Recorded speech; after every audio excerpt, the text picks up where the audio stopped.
दैनिक भास्कर हिंदी, मराठी और गुजराती एडिशन में 20 नवंबर 2022 से मेरा एक कॉलम, मेरा लिखा कॉलम शुरू होने जा रहा है, जिसका शीर्षक है कुछ दिल ने कहा।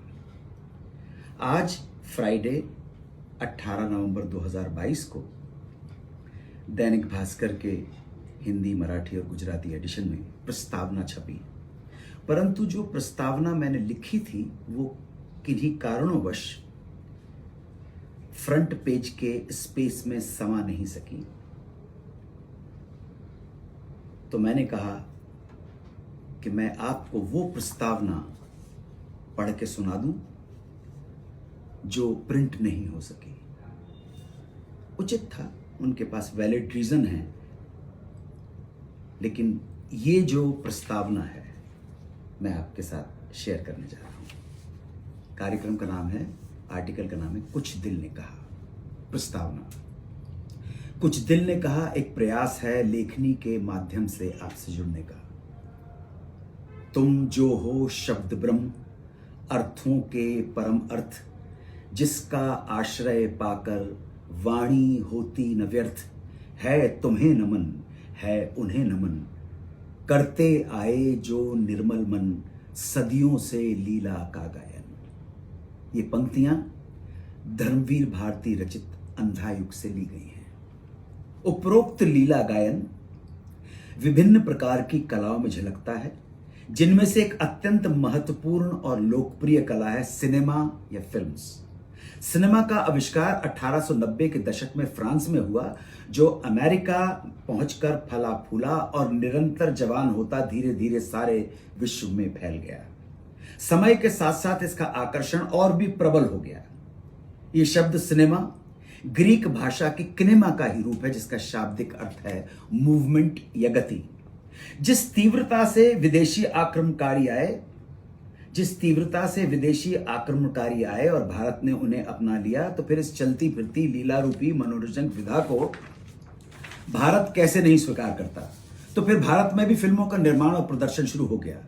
धुंडी राज गोविंद फाल्के ने एक विदेशी आविष्कार यानी सिनेमा बनाने का बीड़ा उठाया, लेकिन चयन किया एक मौलिक भारतीय विषय।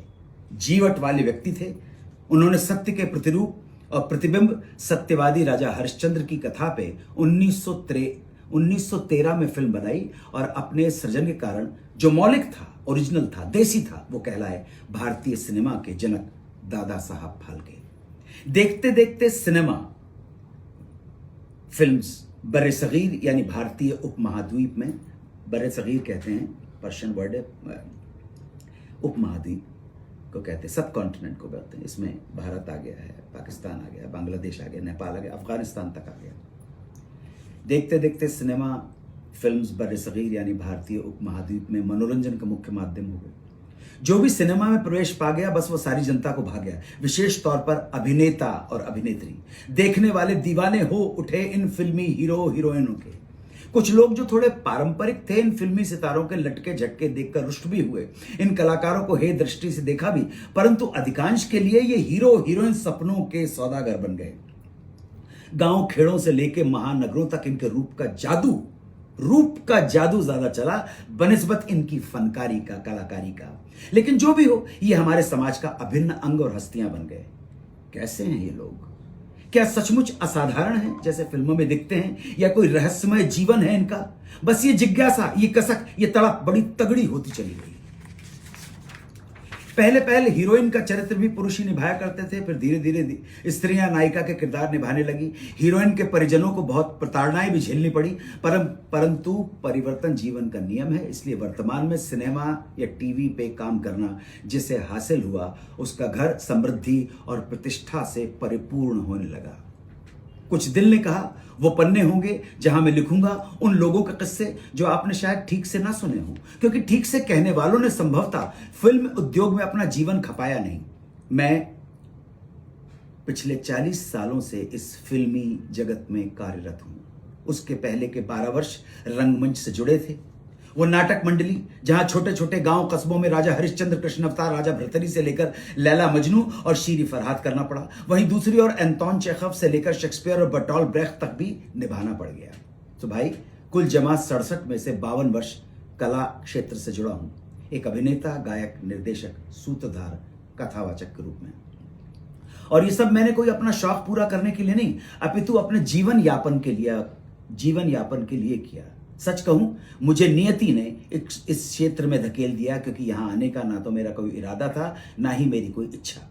जीवन के अनेक पड़ाव देखे, यहां यानी कि इस लेख में परबीती के साथ साथ आप बीती भी बयान करूंगा।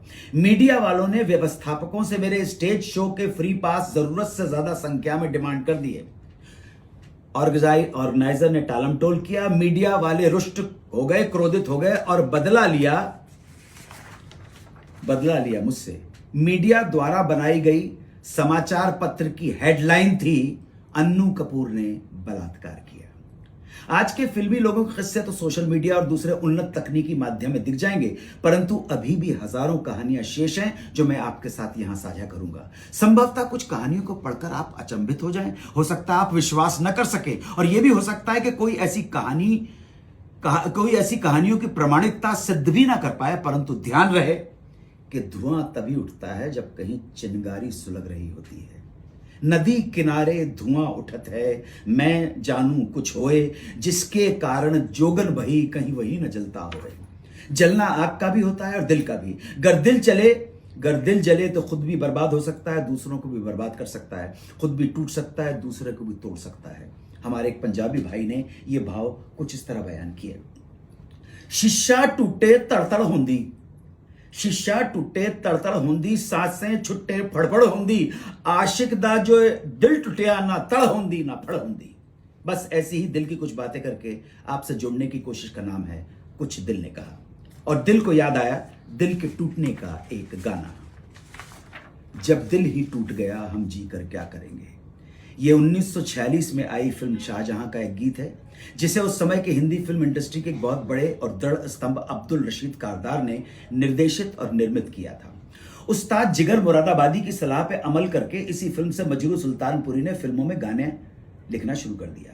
इस फिल्म का शीर्षक पात्र निभाया भारत के प्रथम गायक नायक, सिंगिंग स्टार, सबसे बड़े सितारे कुंदनलाल सहगल ने, केएल सहगल ने, जो बिना मदिरा पान के कोई गाना रिकॉर्ड नहीं करते थे। परंतु संगीत निर्देशक नौशाद अली ने आग्रह किया कि मेरे कहने पर यह विशेष गीत बिना मदिरा पान किए रिकॉर्ड कर दीजिए। तो बड़े बेमन से, बिना आत्मविश्वास के कुंदनलाल सहगल ने गाना रिकॉर्ड तो कर दिया, किंतु वो अपने काम से बिल्कुल संतुष्ट नहीं थे। लेकिन उधर संगीतकार नौशाद अली के लिए रिकॉर्डिंग अद्भुत थी। फिल्म शाहजहां के इस गीत ने श्रोताओं और दर्शकों पर जो जादू चलाया, उसका हम आज केवल अंदाजा लगा सकते हैं। इस फिल्म और इसके गानों की अपार सफलता की केवल इतनी झलक दे सकता हूं कि कुंदनलाल सहगल जैसी महान हस्ती की चाह थी, अंतिम इच्छा थी कि जब दिल ही टूट गया हम जीकर क्या करेंगे, उनकी अंतिम यात्रा में बजना चाहिए।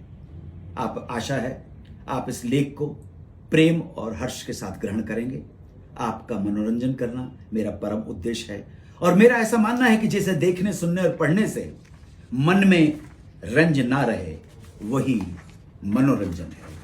इसे पढ़ने के बाद फिल्म लव इन टोक्यो का टाइटल सॉन्ग जरूर देखिएगा, और ध्यान दीजिएगा उस शॉट पे जहां हीरो अपनी बाहों में हीरोइन को लेकर सड़क पार करता है। म्यूजिक सुनिएगा और डैश डैश डैश डैश गौर से देखिएगा। हाँ, आज्ञा चाहता हूं। रविवार 20 नवंबर 2022 को पहला लेख लेकर प्रस्तुत होऊंगा। आपकी याद बनी रहेगी। तू याद रख कि न रख, तू याद रख कि न रख, तू याद है ये याद रख। जय हिंद, वंदे मातरम। यह है प्रस्तावना जो मैंने आपके साथ शेयर की। 20 नवंबर 2022 से कृपा होगी यदि आप मेरा आर्टिकल पढ़ेंगे, जिसका नाम है कुछ दिल ने कहा। प्रार्थनाओं में, दुआओं में याद रखिएगा। जय हिंद, वंदे मातरम।